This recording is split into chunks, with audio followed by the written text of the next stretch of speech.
मी बनवणार आहे लसूण मेथी. मी बघितलेली होती ही रेसिपी इंस्टाग्रामवरती. चला म्हटलं ट्राय करून बघूया आणि तुमच्यासोबत पण शेअर करूया. मग सगळ्यात आधी मेथी घ्यायची. मेथीला छान असं बारीक कट करून घ्यायचं.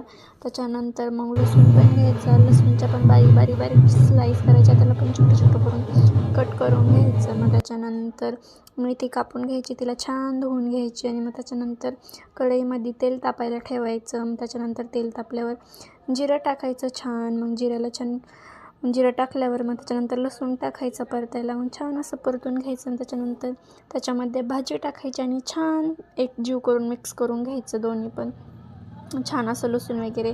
आणि त्याच्यानंतर चवीनुसार मीठ टाकायचं त्याच्यामध्ये आणि त्याला पण छान असं हलवून घ्यायचं. मस्त छान लोणलं पाहिजे मीठ सगळीकडे. मग छान असं शिजण्यासाठी झाकण ठेवून द्यायचं त्याच्यावरती. मग 10-15 मिनटं भाजी शिजवून घ्यायची आणि त्याच्यानंतर बेसन घ्यायचं. थोडंसं तव्यावर ठेवायचं म्हणजे तापल्यावर तवा त्याच्यावर टाकायचं. छान लालसर होतपर्यंत बेसन पण भाजून घ्यायचं आणि बेसन टाकल्यावरनं खूप छान लागते ही भाजी. त्याच्यामुळं बेसन हे टाकायचं. त्याच्यानंतर आपली भाजी शिजून झाली, मस्त रेडी बघ किती छान दिसते. असं तशीच खाऊन घेऊ. त्याच्यानंतर मग शेंगदाण्याचं कूट घ्यायचा, तो पण छान बारीक करून घ्यायचा आणि मग मिरच्या घ्यायच्या हिरव्या, त्या मी तुम्हाला दाखवल्या तशामधून कट करून घ्यायच्या.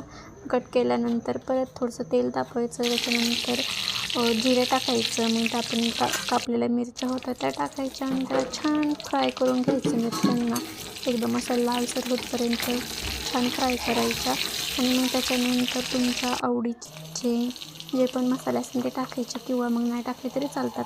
मग हळद वगैरे टाकायची. हळदीला पण छान मिक्स करायचं त्याच्यामध्ये.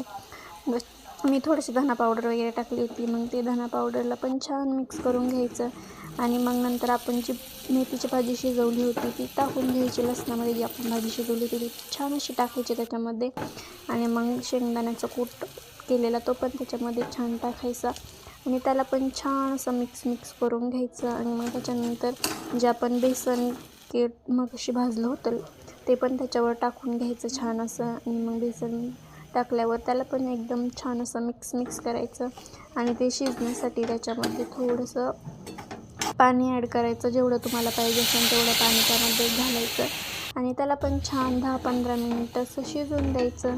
आणि मग काय तयारी तुमची मेथीची लसूण मेथीची भाजी. आणि कशी वाटली कमेंटमध्ये नक्की सांगा आणि तुम्ही पण ही रेसिपी नक्की ट्राय करून बघा. आणि गाईस खूप छान लागते, मला तर खूप आवडते. त्याच्यामुळे तुम्ही पण नक्की ट्राय करा आणि कशी वाटली ही रेसिपी कमेंटमध्ये नक्की सांगा. आणि चला भेटूया आपण अशाच आपल्या एका न्यू रेसिपीसोबत.